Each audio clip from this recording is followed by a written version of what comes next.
Le premier tome ou le premier épisode d'une œuvre est souvent important. C'est la meilleure impression que l'on peut avoir. C'est ce que l'on analysera dans cette vidéo.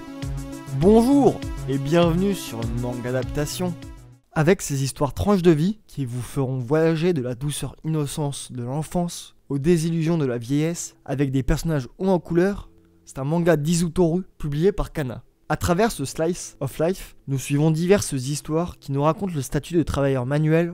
On comprend toutes les difficultés de ce milieu, fatigue physique qui influe forcément sur le moral, la dangerosité des tâches, le peu de rémunération que cela rapporte, le mode de vie adapté à cela, mais aussi tout le questionnement des jeunes qui essaient de trouver leur voie, leur futur métier dans ce monde moderne.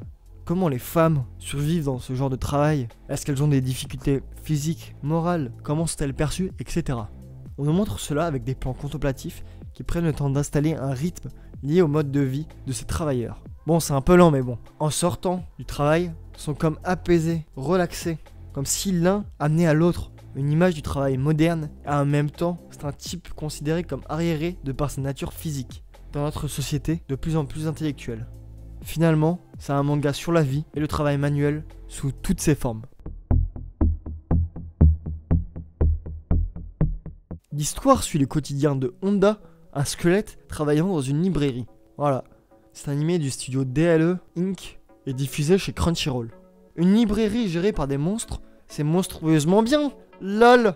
Déjà, c'est un métier peu représenté dans n'importe quel média. Et ici, c'est un travail qui demande de connaître grandement son domaine d'expertise pour trouver un livre qui plaise beaucoup à l'acheteur. Surtout par rapport aux demandes variées reçues. Par exemple, il reçoit beaucoup de demandes pour des boys love. Qui est-ce qui se vend le mieux? Ou encore quand un père achète à sa petite fille un doujinshi, un manga créé par des fans, ici de type pornographique de Gintama. Donc, l'image des acheteurs est assez exagérée, comme avec des étrangers otaku qui donnent envie de leur mettre des claques, ou encore des fans de Boys Love qui sont représentés comme une communauté extrêmement fière de lire ce type de récit. Je ne juge pas.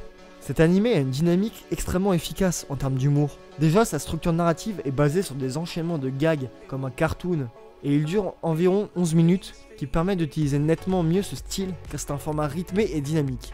Les gags sont bien trouvés, comme une boutade sur le nombre conséquent de volumes de Kingdom qu'ils reçoivent. C'est aussi mis en valeur avec les expressions faciales qui sont très exagérées et marchent extrêmement bien. Mais aussi le dessin très doux, coloré, même un peu désaturé, donc on enlève un peu de vivacité à la couleur, qui donne une certaine ambiance de tranche de vie.